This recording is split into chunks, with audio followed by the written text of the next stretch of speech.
Assalamualaikum, apa kabar anak-anak hebat? Hari ini kita belajar tema 3, benda di sekitarku. Subtema 1, aneka benda di sekitarku. Pembelajaran 3. Bacalah wacana di bawah ini. Kertas di sekitar kita. Perhatikan benda yang terbuat dari kertas. Banyak benda yang terbuat dari kertas, seperti buku tulis yang biasa kita gunakan.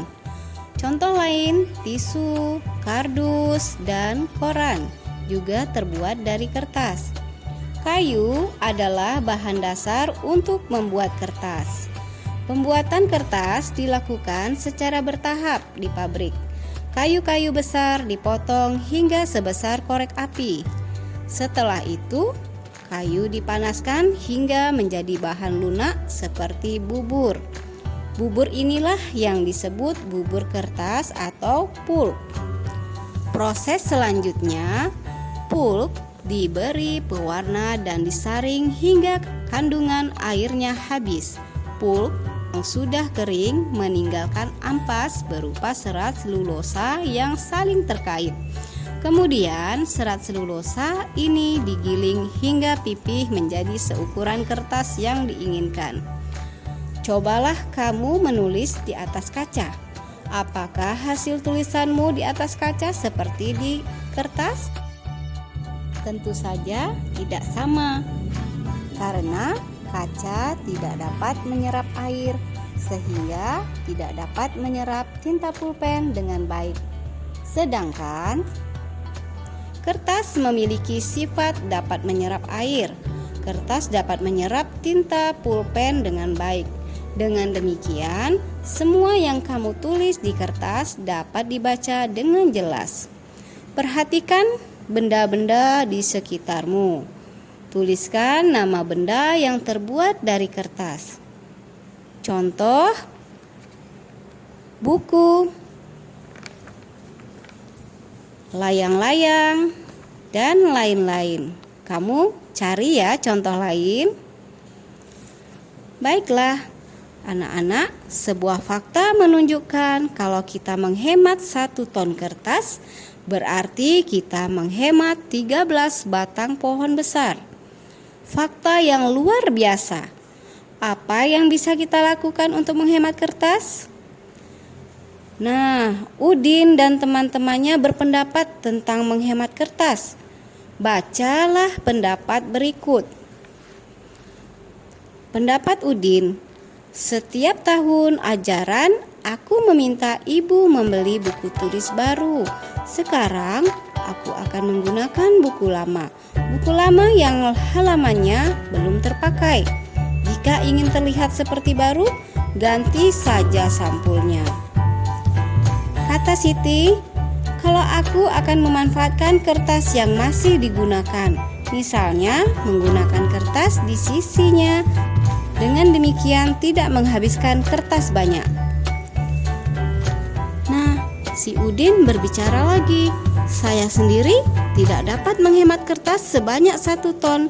Akan tetapi, bila setiap orang melakukan penghematan, pasti bertonton kertas dapat dihemat. Asyik bukan? Carilah arti kata berikut dengan tepat. Kamu dapat bertanya kepada gurumu. Kamu juga dapat mencari di Kamus Bahasa Indonesia. Dicari ya dan dilatih. Dan kerjakan latihannya. Kertas dapat digunakan untuk menulis. Apakah kertas juga dapat digunakan untuk membuat alat musik? Ternyata tidak dapat. Mengapa? Karena alat musik sebagian besar terbuat dari kayu, berpadu dengan kulit hewan. Contohnya antara lain gendang. Cara memainkannya dengan dipukul. Kamu dapat bernyanyi diiringi gendang atau dengan bertepuk tangan. Ayo kita diskusikan bersama. Bahan dasar kertas adalah kayu. Kayu berasal dari pohon. Perhatikan pohon-pohon yang dapat digunakan sebagai bahan dasar kertas.